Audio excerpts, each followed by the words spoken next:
mostrar o ponto e com muito fundamento bíblico, bacana. Professor, tem uma pergunta aqui um pouco polêmica também, mas na verdade é para isso, né? É o seguinte, na Bíblia diz ali que em Ezequiel, capítulo 28, a partir do verso 13, diz que Deus vestiu Lúcifer de pedras preciosas, ok? Joias, vamos dizer assim, pedras preciosas. Se no céu Lúcifer, um anjo de luz, usava joias, por que hoje não podemos usar? Mariana, essa é a tua pergunta. Muito boa essa pergunta. Veja bem, quando Lúcifer era enfeitado de pedras brilhantes, isso era antes ou depois do pecado? Antes do pecado.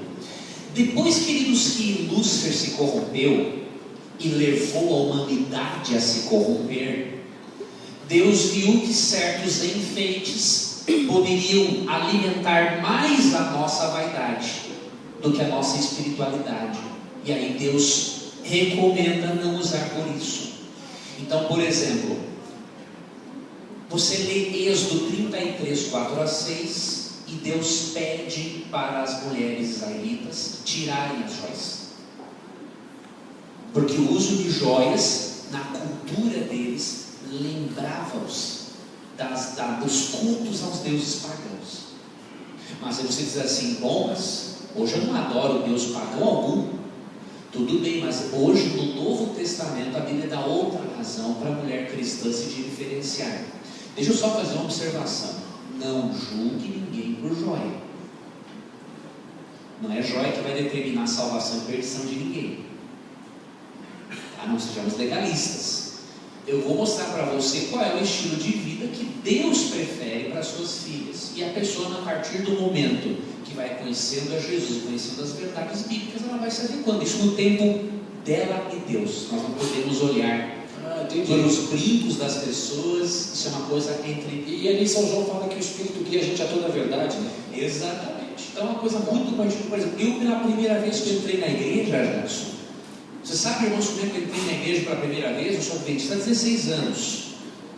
Eu entrei de bermuda, chuteira, que eu vinha vindo de um treino de futebol no sábado de manhã, uma camiseta branca com muito barro, e eu usava um cabelo comprido pelo ombro. Eu já fico imaginando esse visual de você, pessoal. Era bonitinho até, não era que você jogar fora, né? Mas veja bem, eu entrei assim. E se tivesse um fanático que chegasse para mim: olha, você não pode entrar aqui de bermuda, porque aqui é a casa de Deus.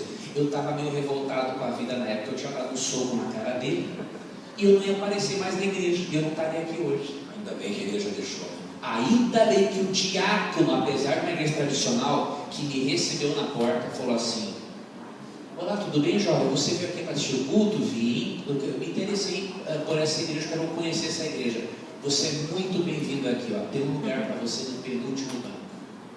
E eu sentei ali. No mesmo dia, meus amigos, aceitei a Jesus como meu Salvador. Amém. Então não julgue ninguém pela aparência. Agora, na medida em que nós vamos crescendo na caminhada cristã, eu aprendi que mesmo que eu possa usar bermuda, na igreja não é o ideal. Eu aprendi que, mesmo que eu possa usar no meu dia a dia outras roupas, eu não vou entrar de regata na igreja, não é diferente. Se no tribunal, perante um juiz, eu tenho que me vestir diferente, com respeito, em outros lugares públicos, quanto mais na casa de Deus. Né? Então, não estou dizendo que usar bermuda é imoral, não, é o momento, é o local apropriado. Né? Então, Deus quer que, quando nós vamos aprendendo e crescendo na experiência cristã, Ele pede para que o maior adorno do cristão seja isso aqui, ó. 1 Timóteo 2, 9 e 10. O que está escrito? Vamos ver. Diz assim: da mesma sorte, ou da mesma forma, né, que as mulheres em traje decente se ataviem com modéstia e bom senso, não com cabeleira frisada e com ouro ou pérolas ou vestuário caro, porém com boas obras, como é próprio às mulheres que professam ser piedosas. Então, qual é a orientação bíblica? Deus viu que depois do pecado as pessoas não poderiam se enfeitar como Lúcifer se enfeitava antes do pecado, porque depois do pecado nós começamos a exaltar muito a nossa vaidade. E aí Deus pede que o maior enfeite do cristão seja o seu comportamento do que aquilo que ele usa. Mas aqui tem uma outra coisa no texto importante, meus irmãos. Perceba que no princípio do texto não fala só das joias, fala do valor da sua roupa. Então, muitos criticam mulheres que usam joias, mas muitas vezes o irmão lá tem um terno de 4, 5 mil reais, sendo que muitos irmãos seus na fé não têm o que comer. Isso é uma transgressão do princípio de 1 Timóteo 2, 9 e 10. Mesmo que você possa comprar, você não pode colocar dinheiro em coisas, sendo que tem um irmão seu na fé morrendo de fome. Vai escandalizar também. Exatamente. Então, meus irmãos, temos que olhar o princípio como um todo. Modéstia. A modéstia. E a modéstia não é você ser desleixado, pelo contrário. Olha o que o texto diz, ó. As mulheres em traje decente se ataviem, ou seja, pode se enfeitar, mas com modéstia, decência, bom senso. A pessoa tem que se enfeitar, né? Tem que estar bonito, o cabelo. Claro, isso é fundamental. Agora, tudo chamando a atenção mais para a nossa vida, para o nosso comportamento, do que para aquilo que nós usamos como exterior. Agora, temos que ter um outro cuidado aqui, só para finalizar, que eu estou lembrando de uma coisa. É importante, irmãos, termos paciência, mesmo com alguns irmãos que ainda usam joias, porque tem algumas mulheres que elas usam por questão de autoestima. Então a pessoa tem uma autoestima tão baixa, não são todas, é claro, é uma minoria, que se ela não usa joia, ela se sente assim, quase que sem roupa em público. Então não vai adiantar você só abordar o aspecto teológico com a pessoa.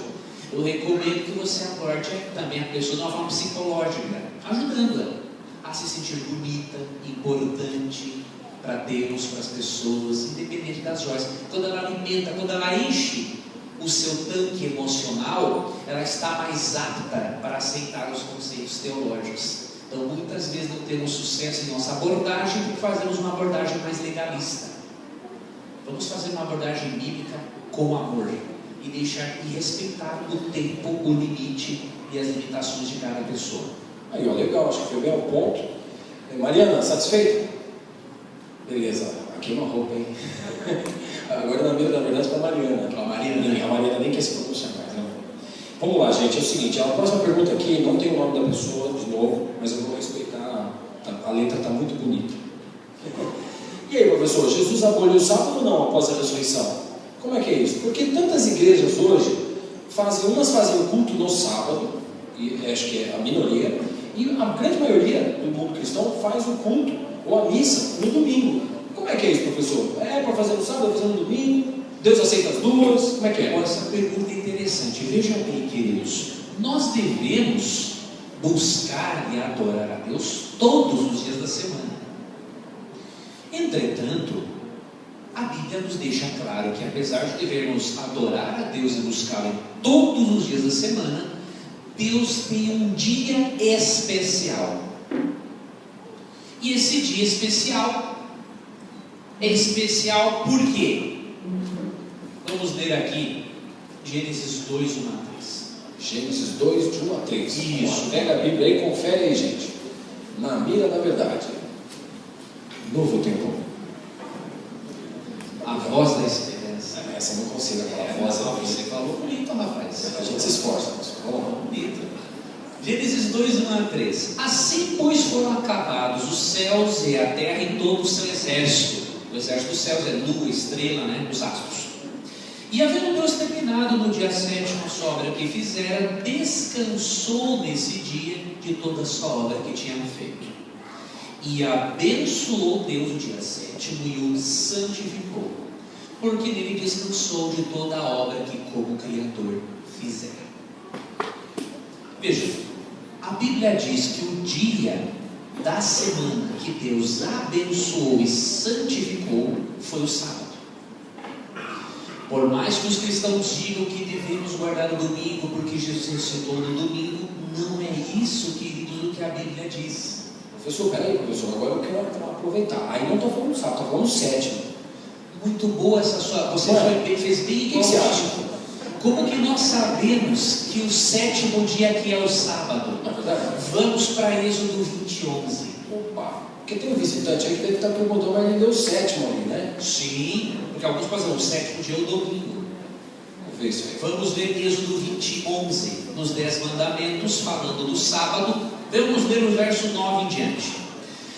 6 dias trabalharás e farás toda a tua obra, mas o sétimo dia é o sábado do Senhor teu Deus. Não farás nenhum trabalho, nem tu, nem teu filho, nem tua filha, nem teu servo, nem tua serva, nem o teu animal, nem o forasteiro das tuas portas para dentro. Porque em 6 dias fez o Senhor os céus, a terra, o mar e tudo que neles há, e ao sétimo dia descansou.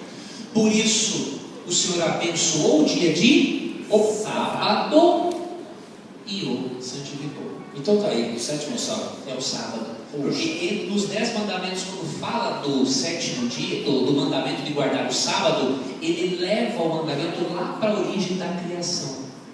Porque em 6 dias fez o Senhor o céu, a terra, o mar e as mãos das águas. Ou seja, mesmo devendo adorar a Deus todos os dias, Jackson, a Bíblia diz que o sábado é um dia especial porque é um lembrete semanal de que Deus é o nosso Criador. E isso preserva na nossa mente o nosso vínculo, a nossa identidade com Nossa Deus, origem, a nossa origem, aí que está o detalhe, nossa origem divina. Agora, eu vou ler na Bíblia sábado e vou dizer que é domingo, eu não posso fazer isso. Eu vou ler na Bíblia que azul, vou dizer que é vermelho. Não posso fazer isso, tenho que aceitar como Deus está me dizendo. Professor, existe a palavra domingo na Bíblia? Não sei se é uma pergunta, né? No original não existe, porque a Bíblia chama todos os dias da semana assim: primeiro dia, segundo dia, terceiro dia, quarto dia, quinto dia, sexto dia. O único dia da semana na Bíblia que recebe o nome da parte de Deus é o sábado. E vocês vejam, queridos, que o sábado, a doutrina do sábado, além de nos lembrar que somos criados por Deus, a doutrina do sábado nos lembra que somos especiais para Deus. Sabe por quê? Olha que interessante essa análise que uma vez eu vi na Bíblia. Em Gênesis 3:8 fala, não é? Que todas as tardinhas Deus vinha até o jardim do Éden e vinha conversar, bater papo com Adão e Eva, suas novas criaturas. Todas as tardinhas Deus vinha. Agora você imagina, no sábado Deus não vinha só à tardinha. Deus deixava o seu trono no universo e ficava às 24 horas com Adão e Eva. Esse dia não mostra que para Deus você é muito especial? Quando Deus separou o sábado para você passar 24 horas com Ele, Ele está dizendo o seguinte: filho, eu quero que além de você descansar das suas atividades e se aliviar do estresse, eu quero passar com você 24 horas de forma mais íntima do que durante a semana, na sua correria do dia a dia. Então não tem nada de legalismo. O mandamento do sábado não é para você comprar a salvação, é para você passar mais tempo com aquele que vai lhe dar a salvação. Legal. Professor, a Gabriele fez uma pergunta aqui interessante. A Gabriele, anota a placa aí, vê se não é a sua pergunta. Em Gênesis 4, de 1 a 2, diz que Adão e Eva tiveram 2 filhos. Se eles foram os primeiros, com quem Caim se casou, professor? Com quem Caim foi se casar para deixar descendência, conforme o verso 17 do mesmo capítulo? Eu recebo essa pergunta com muita frequência. Tanto que no volume 2 do livro que eu escrevi, se Deus quiser, nós daqui um mês vai sair essa publicação, eu abordei essa questão: quem foi a esposa de Caim? A resposta nós encontramos em Gênesis 5, verso 4. Vamos abrir aí a Bíblia, gente. Então Deus teve Caim, Abel e um filho chamado Sete, né? Só que em Gênesis 5,4 diz o seguinte: depois que gerou a Sete, viveu Adão 800 anos e teve filhos e filhas. Então Caim se casou com uma irmã ou com uma sobrinha. Interessante. Aí, respondido então a pergunta da Gabriele. E agora tem outra pergunta aqui. Olha, professor, a pessoa está falando assim, no SMS. Não colocou nome. Se eu já me batizei uma vez quando era criança, eu me devo batizar de novo, adulto? Qual é o nome dela? Ele não está falando não falou o nome da pessoa. Você quer ver, minha amiga? Veja bem.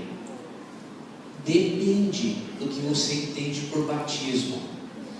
Quando nós lemos Efésios capítulo 4, verso 5, o texto bíblico já nos dá uma luz interessante para respondermos a sua pergunta, que é muito sincera. Efésios 4, 5. Há um só Senhor, uma só fé, um só batismo. Aqui não está falando no sentido quantitativo, mas qualitativo. Há um tipo de fé verdadeira, há um tipo de Deus verdadeiro, que é o Deus de Israel, e há um batismo verdadeiro. Isso significa que para você obter essa resposta, você tem que saber de que maneira é o batismo bíblico, e se você foi batizado como a Bíblia orienta. Não tem muitos textos, mas vamos ler aqui um. João capítulo 3, verso 23. Vamos ver como que era o batismo na Bíblia e para que serve também. João 3, 23. 3, 23. Vamos lá.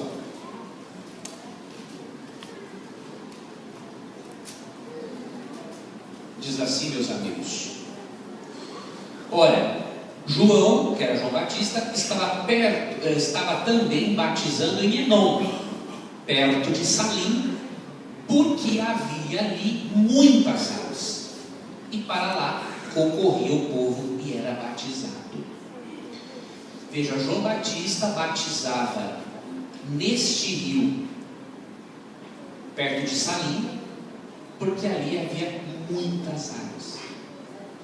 Levando em conta que o batismo era feito onde havia muitas águas, levando em conta que a palavra batismo no grego vem do termo baptizo e significa mergulhar, afundar, e considerando Romanos 6, 1 a 4, que o batismo é um símbolo da nossa morte para o pecado e ressurreição para uma nova vida em Cristo, e considerando que num sepultamento normal você não sepulta só um membro do corpo, mas o corpo inteiro, o batismo bíblico é o por imersão na água. Então, se você foi batizado por imersão e aceitou a Jesus, aí é uma coisa. Agora, se você foi batizado por aspersão, um pouquinho de água na cabeça, esse não é o batismo bíblico. E aí você precisa sim, ao expressar sua fé em Jesus, ser batizado como Jesus foi batizado. E quando você lê Mateus 3, 13 a 17, você percebe que Cristo foi batizado por imersão. Sendo ele o seu exemplo, você tem que se batizar como ele foi batizado. Aí, professor, ainda na mesma conexão da pergunta, diz essa daqui, é a Camila, não, é a Camille. Bom, ela pergunta assim: escuta, eu sou católica e sigo os sacramentos da igreja. E então, quando fui batizada quando criança, como é que é isso? Jesus não se batizou como criança? Muito boa essa pergunta. Cristo, quando você lê Mateus 3, 13 a 17, você percebe que Cristo se batizou numa fase já adulta. O que aconteceu com Cristo quando era criancinha? Abra sua Bíblia em Lucas capítulo 2 e você vai ver que ele não foi batizado. E eu vou lhe dar a razão do porquê. Lucas capítulo 2, verso 22 a 24. Como era o costume nos dias de Cristo de se proceder em relação a uma criança? Passados os dias da purificação deles, segundo a lei de Moisés, Maria e Jesus ficaram em casa, até ela acabar o fluxo sanguíneo dela, levaram-no a Jerusalém para o apresentarem ao Senhor, conforme está escrito na lei do Senhor: todo primogênito ao Senhor será consagrado. Veja que Cristo não foi batizado na infância, ele foi apresentado a Deus. E é o que a igreja adventista e outras igrejas cristãs fazem. Quando nasce o bebê, os pais vêm até aqui à frente, o pastor faz uma oração de dedicação da criança a Deus, para que quando essa criança tiver a capacidade de tomar decisões, ela possa, de livre e espontânea vontade, ser batizada. Um dos pré-requisitos para uma pessoa ser batizada, encontramos em Atos 2, 37 e 38, e isso nos mostra que bebês não podem ser batizados, biblicamente falando. Atos 2, 37 e 38 diz assim, 38: arrependei-vos e cada um de vós seja batizado em nome de Jesus Cristo, para a remissão dos pecados, e recebereis o dom do Espírito Santo. O batismo é uma evidência de que eu estou arrependido dos meus pecados. E uma criancinha se arrepende do que, queridos? De nada. Ela não tem ainda consciência adulta para manifestar o arrependimento. Então, por isso, biblicamente, o batismo infantil, que é um dos sacramentos da igreja, não é? O batismo infantil é uma prática, na verdade, paga. Ele não é uma prática fora da Bíblia, né? Está fora da Bíblia. Isso aqui é interessante. Professor, aqui o Juliano está perguntando assim, professor, quando... Deixa eu ver se eu entendo aqui, está meio...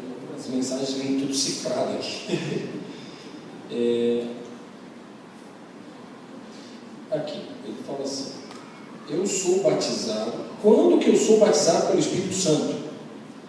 Muito boa essa pergunta. Eu tenho a entender se ele é batizado nas águas, ele é batizado quando?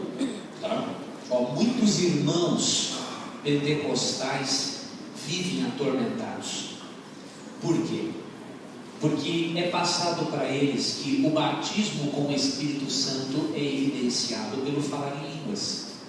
Só que muitos não falam em línguas. Porque 1 Coríntios 12, 11 diz que o Espírito Santo dá um dom espiritual a cada um como ele quer, e nem todos vão ter os mesmos dons espirituais. Então muitas pessoas sinceras e que amam a Jesus acham que não são batizadas com a presença do Espírito Santo na vida delas, porque não falam em línguas. Eu vou lhe dar um texto para você confortar e ajudar esses irmãos a perceberem que não é assim. Efésios 1,13. Efésios 1,13. 1,13. É um texto muito interessante.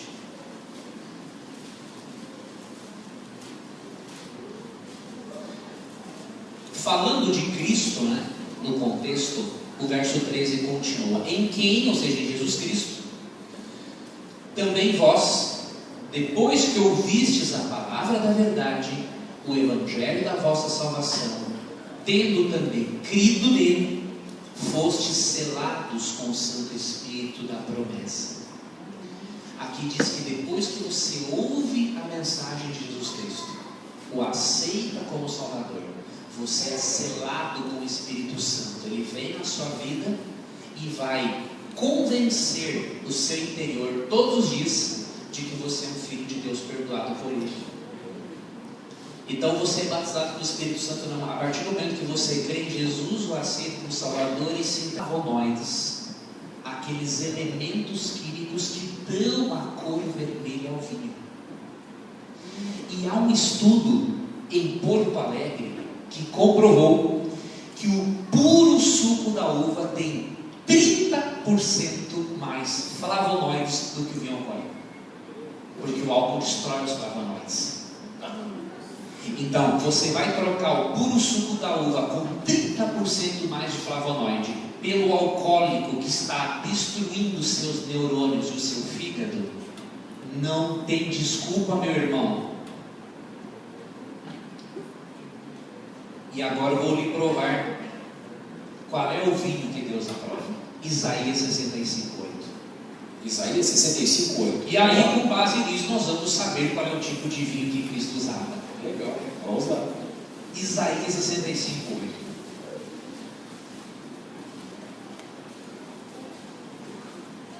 Assim diz o Senhor: como quando se acha vinho num cacho de uvas, dizem, não o desperdices, pois há bênção nele, assim farei por amor os meus servos, e não os destruirei a todos.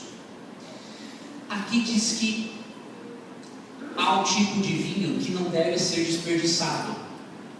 Já Provérbios 23:31 fala de um vinho que não é nem para olhar para ele. Esse que não deve ser desperdiçado, ele está guardado dentro do odre e dentro da garrafa, ou ele está guardado dentro da fruta? Então você já sabe qual é o vinho que você pode utilizar. É o vinho que não está fermentando dentro da garrafa. É claro que profetas bíblicos beberam. Você vê Noé bêbado, você vê vários, mas eles não tinham, queridos, o sistema de conservação que nós temos no puro suco da uva. Então acontecia que às vezes fermentava de tomar e ficar para lá de Bagdá. Entendeu? Mas acontecia. Agora, o ideal de Deus é que não se usasse nada fermentado. Interessante, se o pão da ceia não tinha fermento, aí o suco também não. Aí é que está o detalhe. Por que o pão da ceia não podia ter fermento? Fermento é símbolo de alguma coisa, né, professor? Símbolo do pecado. Aí. Se Jesus tivesse servido vinho alcoólico, Cristo estava contradizendo o próprio simbolismo do vinho, porque o vinho é um símbolo do sangue perfeito e sem pecado de Cristo derramado na cruz do Calvário. Esse é. E quer ver uma outra coisa? Abacuque 2,15 diz assim: ai daquele que dá bebida para os outros. Jesus estaria caindo na maldição de Abacuque 2,15, seria um pecador e não poderia ser o nosso Salvador. Então fechou. Então nós não temos nenhuma dúvida. O vinho que Cristo bebeu, o vinho que Cristo transformou na Santa Ceia, em João capítulo 2, foi no puro suco da uva, não foi vinho alcoólico. Aí, fechou. Temos mais uma pergunta. Eu quero pedir desculpa para você se eu não li a tua pergunta, porque sem brincadeira, no meu tablet aqui estão com 58 perguntas, fora uns 30 papéis aqui. E eu vou justificar isso que o Jacques está dizendo, porque realmente não dá tempo. No Namira, ao vivo, naquela uma horinha, nós recebemos entre 300 e 500 e às vezes 700 perguntas. É nacional. E eu consigo responder 10, 12. Então, é assim mesmo, irmãos. Infelizmente, não dá tempo. Acho que o conselho é ler a Bíblia, né? Ler a Bíblia e outras oportunidades de se encontrar aqui e vocês assistindo o programa, né? Legal. Professor, então temos mais uma pergunta. Essa daqui é bem interessante. Como é a última pergunta, ela está... A saideira. É a saideira. No último livro da Bíblia, escrito pelo último discípulo de Jesus, Apocalipse. Ótimo. Diz lá que Apocalipse 21:4, no céu não haverá choro, pranto, dor, né? Mas Apocalipse 22:2 diz que tem uma árvore que as folhas é para a cura de remédios para as nações. Como entender isso aí? Olha que pergunta inteligente. Inteligente, né? Sai dessa, professor. Apocalipse 22:2, amigo Tito aqui de Maringá, diz assim, ó: no meio da sua praça. Professor, só um minutinho. É tão confortável para mim fazer isso. Porque se eu tivesse ali ia ser difícil. Não, mas você sabe, você ensina a Bíblia também. Que é isso? Vamos lá. Ó, no meio de sua praça, de uma outra margem do rio, está a árvore da vida, que produz 12 frutos, dando seu fruto de mês em mês, e as folhas da árvore são para a cura dos povos. Como que as folhas da árvore da vida vão nos curar se no céu não haverá doenças? Sai dessa, professor. A única saída aqui é nós sabermos qual é o termo grego empregado aqui. É a palavra terapia. Terapia lembra o quê? Terapia significa tanto curar, quanto através de métodos naturais você manter uma pessoa num estado saudável. Então é esse o significado do termo manutenção da saúde. Então a cura não é no sentido de curar e tirar doenças que você não terá lá, mas é manter você num estado saudável para você viver a eternidade com Deus. Então esse é o significado do termo grego ali. Fechou? Aí você que perguntou, tá a tua resposta aí. Que legal, professor. Nós teremos mais perguntas, com certeza seria muito bacana. Eu quero deixar agora a palavra com o professor Leandro. Ele vai fazer uma reflexão com a gente. Nós iremos depois fazer uma oração e terminar então. Vou ler só um texto bíblico, queridos, e depois do texto teremos uma música com o quarteto, daí vamos finalizar a programação. Depois eu ficaria ali na porta para cumprimentar. Não vou conseguir cumprimentar todos, talvez, mas eu farei o possível, quero atender vocês. Eu queria só finalizar a minha parte, queridos, aqui, lendo para vocês um texto que eu li na primeira sessão, que é Atos 17 e 31.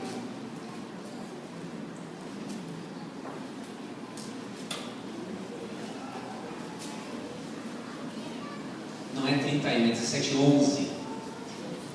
O título até falharam agora aqui. 11. Ora, esses de Bereia eram mais nobres que os de Tessalônica, pois receberam a palavra com toda avidez, examinando as Escrituras todos os dias para ver se as coisas eram de fato assim. Aqui Paulo diz que os cristãos da cidade de Bereia foram considerados mais nobres que os de Tessalônica, porque eles foram comparar o que Paulo dizia para ver se o que Paulo dizia estava de acordo com a Bíblia. E eu quero incentivar você nessa noite a fazer a mesma coisa. Não acredite em algo porque o Leandro aqui disse, simplesmente, mas confira na Bíblia. Não acredite em algo porque um pastor ou sacerdote disse, confira na Bíblia. Nisso está a tua segurança, meu irmão, minha irmã, porque Jesus falou em Mateus 24:24 que nos últimos dias haveriam muitas pessoas que ensinariam errado a palavra de Deus. Então a tua segurança é você comparar aquilo que você ouve, aquilo que você vê com a palavra de Deus. Aqui está o seu guia, aqui é a sua segurança. E vou lhe dar um outro conselho agora de pecador para pecador. Há momentos que você precisa de Deus.